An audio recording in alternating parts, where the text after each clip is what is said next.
The Introvert Oasis presents the INFJ Code, 10 things INFJs say that reveal their inner world. Are you ready to unravel the mysteries of the INFJ mind? INFJs, also known as the counselors, are some of the most fascinating and enigmatic people you'll ever meet. With their deep intuition, empathetic nature, and complex inner world, INFJs communicate in a unique and mysterious way that can leave even the most seasoned conversationalists scratching their heads. But fear not, because in this video, we're going to explore 10 common things that an INFJ might say and what they really mean. Get ready to dive deep into the INFJ's psyche and uncover their secret language. Number 1, I'm fine. When an INFJ says, I'm fine, it may not actually mean that they're fine. INFJs are deeply empathetic and often put others' needs before their own. They may say, I'm fine, to avoid burdening others with their own problems. But if you're close to an INFJ, it's important to check in and make sure they're really okay. For example, an INFJ might say, I'm fine, when they're actually feeling overwhelmed and in need of support. Number 2, I don't know. INFJs are introspective and need time to process their thoughts and feelings.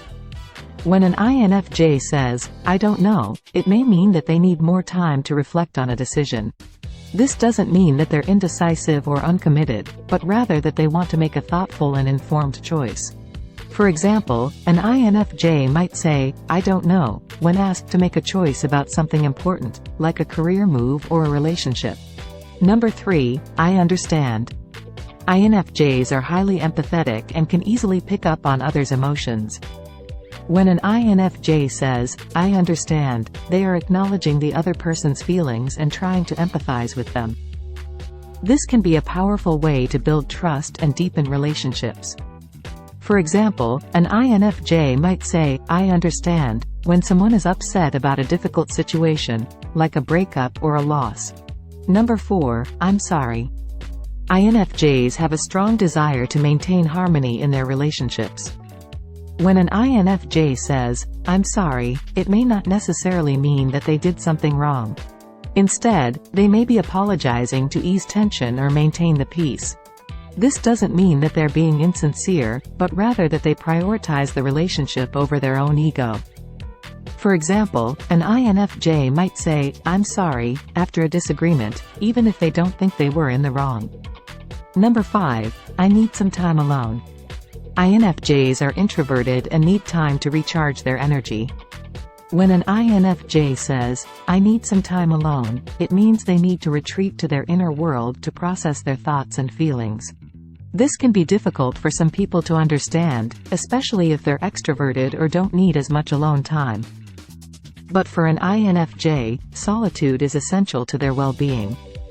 For example, an INFJ might say, I need some time alone, after a busy day at work or a social event. Number 6, I'll do it myself. INFJs have high standards and can be perfectionists. When an INFJ says, I'll do it myself, it may mean that they don't trust others to do the task to their standards. This doesn't mean that they're being controlling or stubborn, but rather that they want to ensure that things are done correctly. For example, an INFJ might say, I'll do it myself, when working on a project that requires a lot of attention to detail, like planning a party or organizing a group event. Number 7, I just have a feeling. INFJs are intuitive and often rely on their gut instincts when making decisions. When an INFJ says, I just have a feeling, it means that they are tapping into their intuition to guide their choices. This can be difficult for others to understand, especially if they're more logic-driven or want concrete evidence to support a decision. But for an INFJ, their intuition is a powerful tool that helps them navigate the world around them. For example, an INFJ might say, I just have a feeling, when deciding whether or not to trust someone or when making a big life decision. Number 8, that's not fair. INFJs have a strong sense of justice and fairness. When an INFJ says, that's not fair, it means they are identifying a situation where they feel someone has been treated unfairly or unjustly. This can be difficult for some people to understand, especially if they don't share the same sense of justice.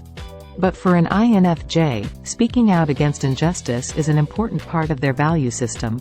For example, an INFJ might say, "That's not fair," when someone is being treated unfairly at work or when a friend is going through a difficult situation. Number 9, I'm not sure what to do. INFJs are sensitive and compassionate individuals who often put others' needs before their own. When an INFJ says, "I'm not sure what to do," it may mean that they are struggling to balance their own needs with the needs of others. This can be especially difficult for an INFJ who wants to help everyone and make everyone happy. For example, an INFJ might say, "I'm not sure what to do," when a friend is going through a difficult time and they want to be there for them, but they also have other responsibilities that they need to take care of. Before going to the last thing INFJs say, if you think you got some value out of this video, please give it a like and make sure to subscribe for more videos of introverts and their unique personalities. And don't forget to check the description for more information that we've put together especially for you. For example, a selection of great books that all introverts will enjoy. I really appreciate your support. Number 10, I'm not sure what I want. INFJs are complex individuals who may struggle to identify their own needs and desires. When an INFJ says, "I'm not sure what I want," it may mean that they are still exploring their options and need time to figure out what truly matters to them. This doesn't mean that they're indecisive or don't have goals, but rather that they want to make a thoughtful and informed choice. For example, an INFJ might say, "I'm not sure what I want," when considering a major life decision, such as a career change or moving to a new city. In conclusion, being able to understand an INFJ's communication style is key to building a deeper connection with them. By decoding the 10 things that an INFJ might say and what they really mean, you'll be able to understand their complex inner world better and communicate with them more effectively. Remember that INFJs are unique individuals with their own personalities and experiences, and these examples are just a starting point to help you better understand their communication style. As you continue to interact with INFJs, keep an open mind and be willing to listen and learn from their perspective. Understanding and appreciating the unique qualities of an INFJ can lead to deep and meaningful relationships. So what do you think of these 10 things INFJs say that reveal their inner world? Leave your comment, I love reading them all. Thanks for watching. And we'll see you in the next video.